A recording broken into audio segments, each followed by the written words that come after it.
अशा प्रकारे या 4 मिरच्या मी त्याच्यामध्ये सोडल्या आहेत आणि एक मिरची गोळून ठेवली आहे. आता 2 मिरच्या बाकी आहेत.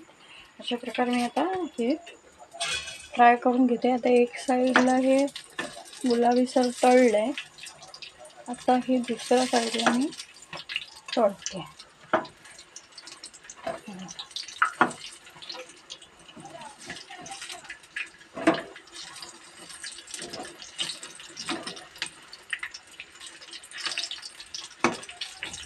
आता मी कुरकुरीत तळून घेते.